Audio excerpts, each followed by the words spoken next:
G'day. So one of my daily jobs as a cattle farmer here in Queensland is doing my animal welfare checks every single day. I will check on my animals every single day. If I can't do it every single day, I'll do it every second day. Can't do it every second day, I'll do it every third day. I'll check on them as often as I can because something can very quickly go wrong. There could be a snake bite. They could be stuck in the fence. They could be in the fucking neighbours, for God's sakes. That's not gonna end up well. So these are a few things that I check when I am checking my cattle. This is just an inch of the mob, but I'll keep driving around until I can find more of them. I think they're over that gully.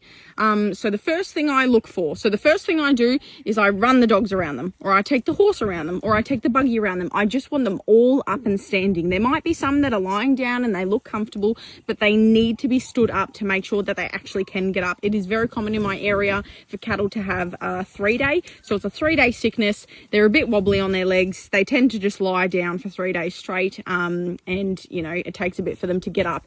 Some cases you do have some that die from it. Thankfully I haven't. They've all come out pretty good, but I just get them up to make sure that they can stand up, they haven't got a limp, they haven't got any wire wrapped around their legs, and they are able to move freely. That is the first thing that I look for.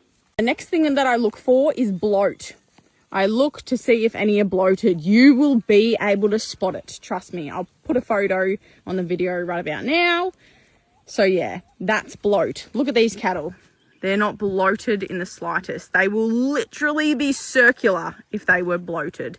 Again, that's not bloat. You would not be able to see its back. It would just be a full fucking barrel.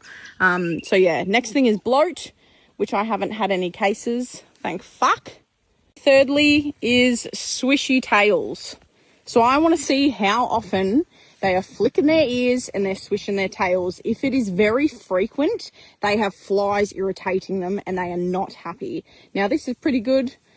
These ones were drenched, a few weeks ago, end of September. So they should be pretty good for a hot minute still. But once they get flicking those tails very fucking often, they're too irritated. They need to be drenched. Last thing I look for is their eyes. I'm looking into their eyes. I'm seeing if they look like they're crying. A lot of people think that they're crying. They're not crying. Their eyes are just irritated. It's like when you get a bit of dust in your eye. So a few things that could do that. Flies. Number one, buffalo fly. I'll give you the perfect example. That one right there. See the irritation, the red at the end of their eye? That's the buffalo fly. They will irritate them, so the cattle need to be drenched from the buffalo fly because all they've got is their ears to flick them away. Now, they can also have something that Oi, get out of it, you bastards! Get out of it! Now, they can also have something that is pink eye, so I will attach a photo right about now.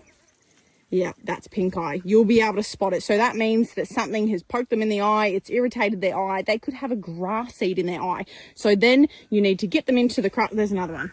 You need to get them into the crush and you need to actually physically pluck that grass seed out. It could be dust. It could be grass seed. You know, if they have pink eye, you need to treat it. You need to get them into the crush. If it's simply just irritated by dust, which I'm taking it, that's what that one is.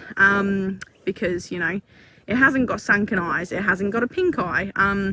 Yeah, those are the things I look for. If there's something wrong with their eyes, they can go blind. You don't want your cattle to go blind. So yeah, those are just a few of the things. Now I'm going to suss out where the hell the rest of the cattle are.